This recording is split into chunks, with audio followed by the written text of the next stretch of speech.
Hey, and welcome to It's All About Your Wellness. What would happen if you stopped eating for 72 hours? The answer might surprise you.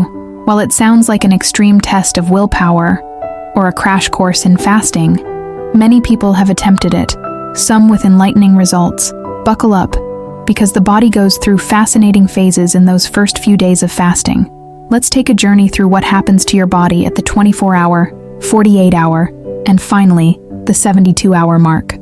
Spoiler alert, you're not going to turn into a walking skeleton, but you may feel some interesting side effects. The first 24 hours, energy on reserve. At the start of the fast, your body is still running on the energy from your last meal. The first 24 hours can be surprisingly uneventful, at least physically. Your liver starts breaking down glycogen, stored carbohydrates, to keep your blood sugar levels steady, and this supplies most of your energy. So, while you might feel a little hungry, especially when your normal meal times come and go, you're not quite in starvation mode yet. But wait, before you get too comfortable, there's an emotional side to this. Food cravings might hit hard. You might find yourself fantasizing about your favorite snacks, or scrolling through food delivery apps just for the pleasure of seeing what you could eat if you weren't doing this fast. It's also when people tend to get hangry, snapping at the smallest inconveniences because, well, you're hungry and your mood is running thin. By the end of the first day, your body has likely used up all the easy-to-access glycogen, and it's starting to look for a new energy source. The hunger pangs will start to subside as your body gets a little more strategic with its resources. 48 hours. Fat-burning mode activated. Congratulations! You've made it to the 48-hour mark, and now things get more interesting. With no more glycogen in the tank, your body switches to a backup plan. Fat. Yes, those love handles? They're now your new fuel source. Your liver starts converting fat into ketones, which your brain and muscles use for energy. This process, known as ketosis, is the same principle behind the popular ketogenic diet.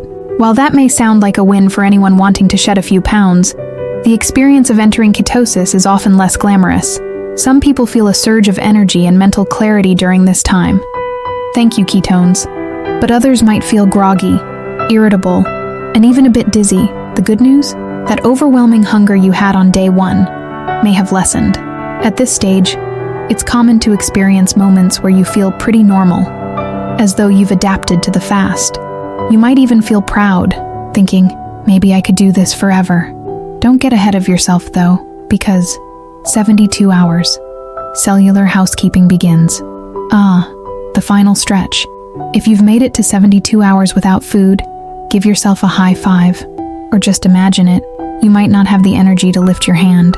By now, your body is deep into ketosis, and it's getting creative with how it conserves energy. Something remarkable happens at this stage. Autophagy. Your body starts cleaning up damaged cells and regenerating new ones. It's like a self-care routine for your cells, and scientists believe it could have long-term benefits for health and longevity. This is why some people practice intermittent fasting or extended fasts, to give their bodies a break and let the cellular spring cleaning happen.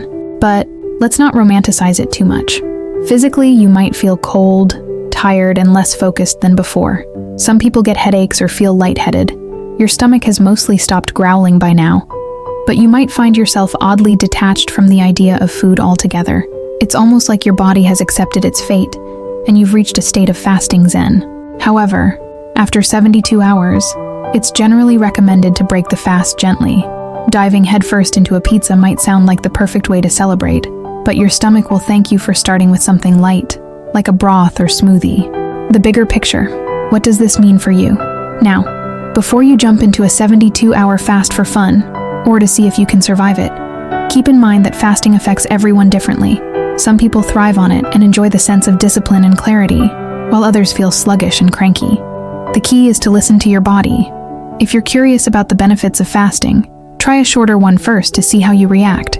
Always consult with a healthcare professional before attempting a longer fast, especially if you have any underlying health conditions.